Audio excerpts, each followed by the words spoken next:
Welcome back to Travel Perspectives, your go-to podcast for unique insights and offbeat adventures around the world. I'm Kate. And I'm Clifford. Today, we're diving into a Korean city that's often overlooked but full of charm, Changwon. Specifically, we'll explore Sangnam-dong Market, stroll through its residential areas, and share what Changwon's nightlife feels like from a traveler's perspective. Clifford, you know what I loved most about Sangnam-dong Market? It's that sensory explosion you get the moment you enter.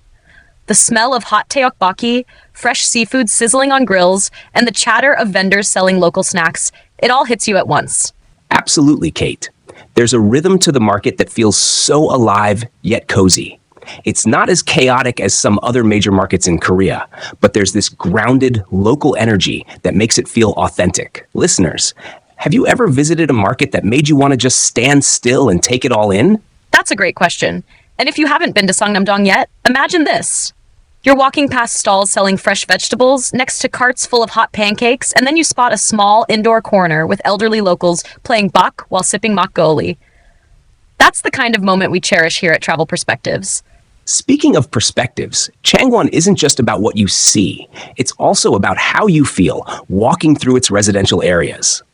After leaving the market, Kate and I took a slow walk through the nearby neighborhoods. Yes, and it was such a contrast.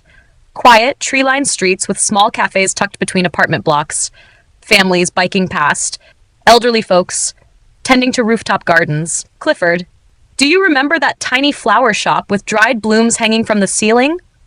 Of course I do. It had this dreamlike feel. And walking there made me think, how often do we overlook residential neighborhoods when we travel? They offer such a rich perspective on daily life. Listeners, what's the most memorable neighborhood you've explored while traveling? I love that question. And while we're on the topic of perspectives, Changwon's nightlife offers a completely different one. Clifford, why don't you set the scene? All right, imagine this. The sun's set, you're back in Sangnam-dong, but the food stalls have given way to neon signs, upbeat music, and streets buzzing with energy. Bars and noraebangs, or karaoke rooms, come to life. And it's not just the young crowd. You'll see groups of coworkers, older couples, even solo folks having a beer and fried chicken at 10 p.m. And the best part, you don't have to spend a lot. Many bars in Changwon offer free side dishes with your drinks, and the atmosphere is welcoming. It's not intimidating. It feels like a place where anyone can belong. Clifford, what was your favorite night spot? Definitely that jazz bar tucked in the basement of an old building. Low ceilings, vinyls on the walls, and this amazing saxophonist who played live. It's the kind of spot you'd miss unless you were walking slowly and paying attention. Which brings us to today's quiz. It's time for our Travel Perspectives trivia segment. Here's the question. Which famous K-pop star grew up in Changwon before making it big in the global scene? Was it A, Nayeon from Twice, B, RM from BTS, C, Wonwoo from 17, D, Suga from BTS? We won't give you the answer just yet. We want you, our Travel Perspectives community, to comment your guesses and tell us why you picked that person. And hey, if you've got stories or trivia about Changwon or K-pop stars, drop that in too. All right, back to our walk through Changwon at night.